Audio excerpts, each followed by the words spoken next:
Hello, আসসালামু আলাইকুম সবাইকে। আজকের আয়োজনে আমি আপনাদের তৈরি করে দেখাবো নরসিংদীর খুবই জনপ্রিয় চাপা শুটকির পাতুরি বা বড়া রেসিপি। আশা করি আজকের এই রেসিপিটি আপনাদের ভালো লাগবে। চাপা শুটকির বড়া বানানোর জন্য আমি কিছু কচু পাতা নিয়েছি, আপনারা চাইলে লাউ পাতা নিতে পারেন। তারপর আমি 20 থেকে 22টি শুকনো মরিচ, 5 থেকে 6টি রসুন, মাঝারি সাইজের 7 থেকে 8টি পেঁয়াজ আর শুটকি নিয়েছি 8টি মাঝারি থেকে একটু বড় সাইজের। তারপর সবগুলো উপকরণ আমি সুন্দর করে ধুয়ে নেব।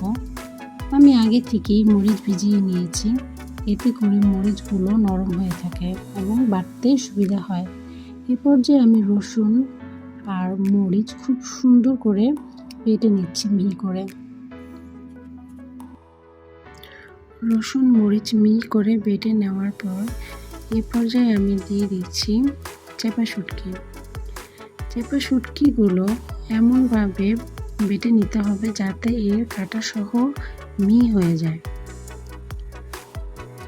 তারপর রসুন মরিচ আর চাপা শুটকি খুব সুন্দর করে আমি মিহি করে বেটে নিব।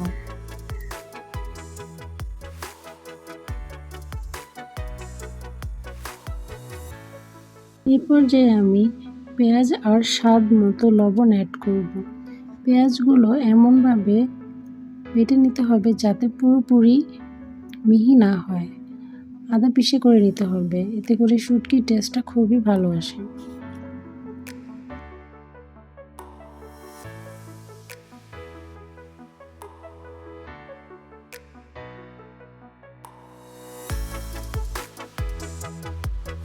সবগুলো উপকরণ বেটে নেওয়ার পর এখন আমি কচু পাতার মধ্যে পরিমাণ মতো দিয়ে সুন্দর করে মুড়িয়ে নেব।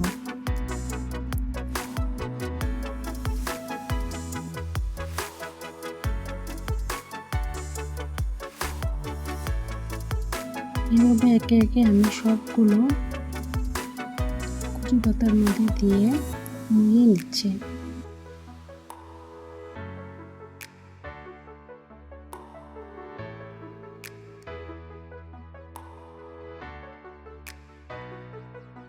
তারপর একটি প্যানের মধ্যে আমি সামান্য পরিমাণে সয়াবিন তেল দিয়ে নিয়েছি। আপনারা চাইলে সরিষার তেলও ব্যবহার করতে পারেন। এভাবে একে একে আমি সবগুলো পাতুরি প্যানের মধ্যে দিয়ে দিব। চুলার আঁচ একদম লোয়ে দিয়ে রাখতে হবে।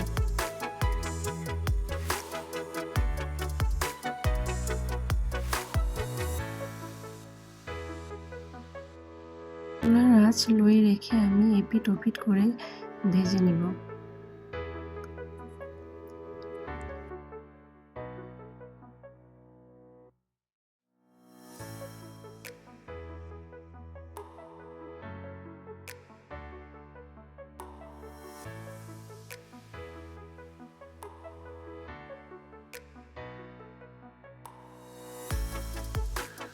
বড়াগুলো ভাজা হয়ে গেলে খুব সুন্দর একটা ঘ্রাণ বের হবে, আর এই ভাজা বড়াগুলো দিয়ে গরম গরম ভাত খেতে খুবই মজা লাগে।